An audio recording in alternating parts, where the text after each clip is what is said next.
Hello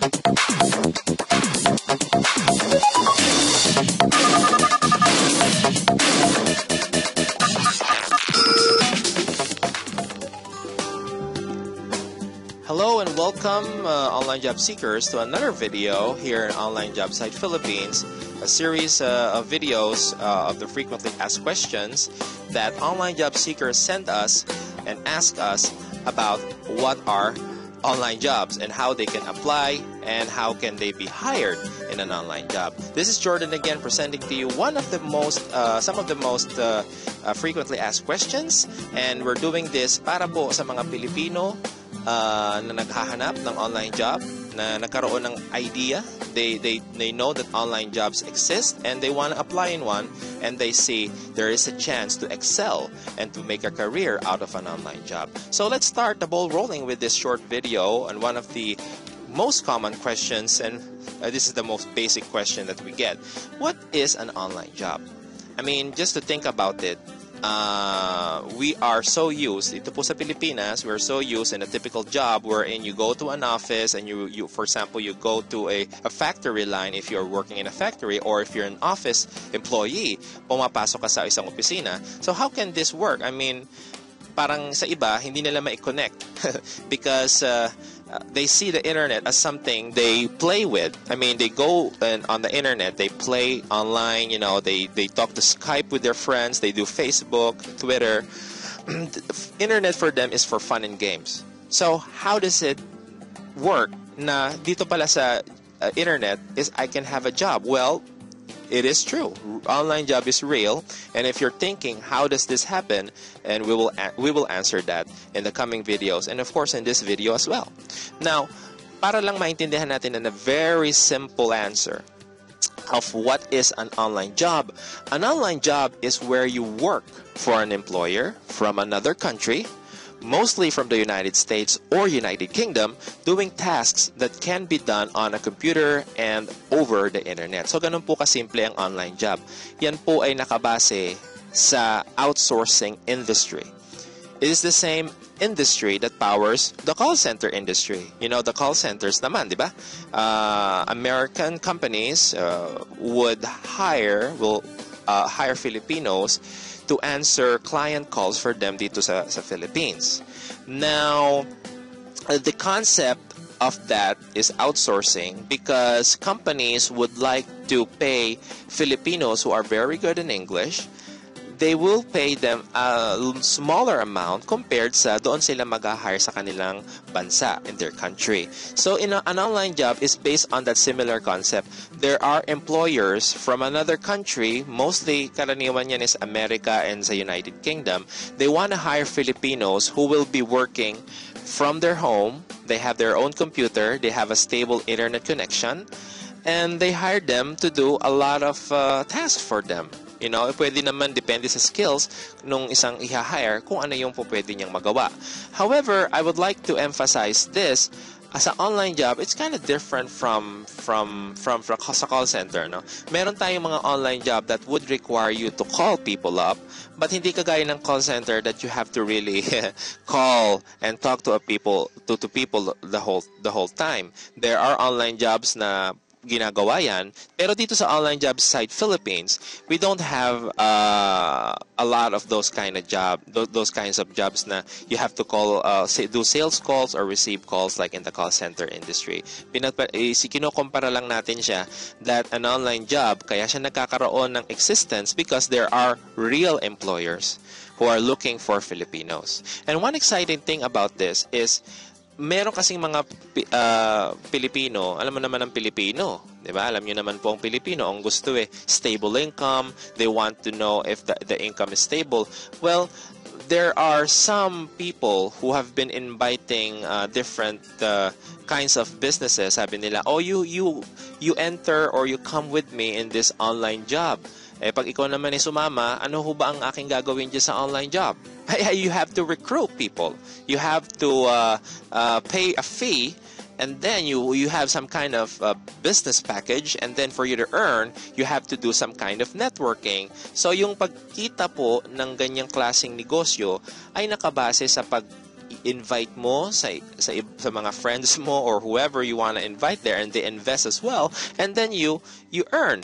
That is not an online job. With all due respect to those people na nagmamarket ng ganoong klaseng business, those people are earning. We respect that, and sometimes medyo nakakairita lang siya ng konti when you get tagged and spammed. Pero naisip mo naman, naintindihan naman natin sila because they're just doing their job. The thing is, what caught my attention is they're offering their business opportunity, their networking business on the internet as an online job. That is very confusing. Ang totoong online job is you have an employer. Ang online job na ibinebenta ng iba, that's not an online job. It's an online business. You can call it that. That's great. Your income is based on commissions. A real online job is your salary is based on your skills, on the service that you do. It's regular. And there is an employer and employee relationship. You're really working for a real person, a real company who will give you a regular salary. At yan ang gusto ng Pilipino, hindi po ba? Ang magkaroon po ng isang regular na pagkukuhanan ng panggasto sa ating mga pamilya. So an online job, if you found one that it's real, it's not some kind of commission-based thing. You will get paid based on salary because you will be hired by a real employer from the United States or United Kingdom. Ngayon, ano ba yung mga online jobs that is commonly being sought for ng mga employers sa mga bansa na yan? One of the most in-demand online job is an English article writer, English article writing. Why is this important? Marami po sa mga employers na yan, they market online. They have a website, they do some kind of online marketing. And online marketing, it is based on having fresh content, fresh articles, good articles, and this is why if they hire a writer doon sa kanilang bansa, they will have to pay higher. Pero if they will hire a Filipino who will be working from home, he or she has her own internet connection, may computer siya, and she can write good English, then they will more likely hire that person because they will be hiring that person at a quarter of a rate compared to the person they will hire sa kanilang sariling country. Now, another good thing about an English writing job is this. We have some emails coming in and nagtatanong sila, Jordan, I think I'm good in English. I think I'm okay naman ang English ko. The problem is, hindi ako maka-apply sa call center because I don't have the English accent, the American accent. I can't speak like that. Pero magaling siya sa English. He knows how to write English. He knows how to identify kung tama o mali yung kanyang English grammar. Pero hindi lang siya marunong magsalita like an American. And sa call centers, dapat you have to speak like that. Otherwise, if they find out that you're calling from the Philippines, some of these Americans will get angry. And we know that for a fact. So, what the good news is, kapag ikaw ay magaling magsalita ng English, but you don't really have that skill in speaking, medyo hindi yun ang carry mo, you don't have that American accent that they're looking for. You can work in an online job. You can be an English American, an English article writer, and you can be hired. So that's one good thing. Good news sa mga magaling mag-English but just don't want to talk. They just want to write. That's one good job that you can apply for. Another one is search engine optimization. Ayun, medyo naputol yung if you see the word there, that's not search engine optimization. It's optimization. The N was cut short by the image. However, you probably heard about this. It's helping a website rank in the search engines in Google. Ngayon, there are some of you who are listening right now. Oh, that's kind of technical. Parang hindi sa akin yan. Don't hold your horses. Don't jump into conclusions. Kasi pwede naman po yung matutunan. If you want to learn about search engine optimization, honestly speaking, it is a technical field. But yung basic niya, with the proper coaching from us, from the proper training and the proper motivation from you, the proper mindset, pwede po siyang matutunan. So, an online job you want to apply for, if you want to learn that, search engine optimization could be for you. Another job you can apply online na in demand po is yung WordPress management. Now, what is WordPress? You probably have heard about that. WordPress is a blogging software. You know, it's a content management software na ginagamit po almost 98% probably of internet marketers. Yan po ay ginagamit sa mga websites. And if I am an employer and I am a company and I would hire someone na marunong ng WordPress management, they're looking for Filipinos. Again, why? Filipinos are good in English. They're easy to communicate with compared to other countries. Their salary is not that expensive. And the level of skill, ang taglay po ng mga Pilipino, talaga namang world class. Kasi po, ang mga Pilipino mga very good workers. Yan po ang sabi ng ating mga employers na nakakausap po namin. That's why if you have experience in coding or website design or PHP or yung HTML, hey, WordPress management could be the thing for you and you can apply for that in an online job. Question, paano kung wala akong experience yan? You know, I'm not a computer programmer. Well, of course, kung hindi yan ang talagang specialization mo, that's not your course, it's not your skill. Well, siyempre, mababawasan yung chances kasi may hihirapan kang maintindihan yung other parts of the website like coding. However, there are very basic skills that you can learn how to handle WordPress. And again, if you have the right motivation, pwede po yang matutunan and it could be trained. Another online job that is in demand today is yun pong social media and content marketing. Now, yung social media, yan po yung Facebook, Twitter, LinkedIn, Dig, YouTube, etc. Tapos yung content marketing o yung mga articles na sinusulat, it could be promoted or marketed. It could create traffic in a website. Those kinds of jobs are in demand currently, and employers are looking for Filipinos who they can hire for these jobs. Ngayon, again, if you don't know this, don't get intimidated. If you know this already, then get excited because konti na lang and you can add more knowledge to what you already know, and your career will be up and blooming because definitely these are jobs that are highly in demand currently. Dito sa online job site Philippines. Now, on top of all this, in summary, we've discussed what basic online jobs are in demand right now. How can online job site here in OJS Philippines, online job site Philippines, help you find an online job?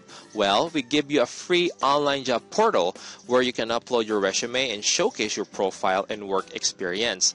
For those of you who have already registered, you know this, that you can upload your resume there, you can create your profile, and what happens is employers who are looking to hire a Filipino outsourcer use our extensive system to find the perfect candidate they are looking for. So, it's totally free. Yung mga Pilipino po, you want to apply for an online job, go to Online Job Site Philippines, www.onlinejobsitephilippines, and then you go to our online job portal.ph, that's onlinejobsite.ph, and then you create your free account. You can upload your resume, you can upload your professional picture, showcase there the skills and experience that you have. It's all for free. I mean, there are no payments. And next video, we will be discussing another frequently asked question by most Filipinos is, bakit ba may mga sinasabing online jobs, quote-unquote, na humihingi ng mga talent fee? Hindi po. Seriously, who are asking membership fees or other expenses. Well, folks, hindi po ganyan ang totoong online job. Ang totoong online job, you don't pay. You get paid because you're working on an online job, and we will discuss that in another video.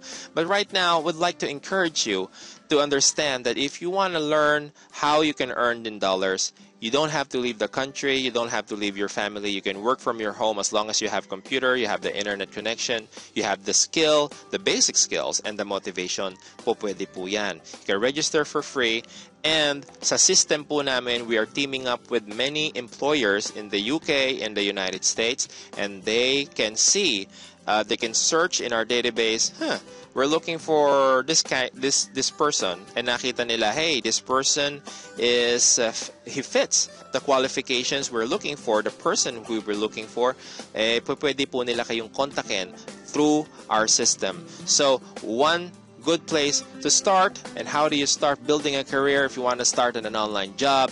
Well, you have to go to our website, www.onlinejobsite.ph, and create a free account in our online job portal. Upload your resume, your photo, showcase your skills and professional experience. You can also connect with us on Facebook, on Twitter, and leave your comment on our website. Here also in this video, you can leave a comment in the below in the description box, and you can also send us an email anytime you want if you need to ask something.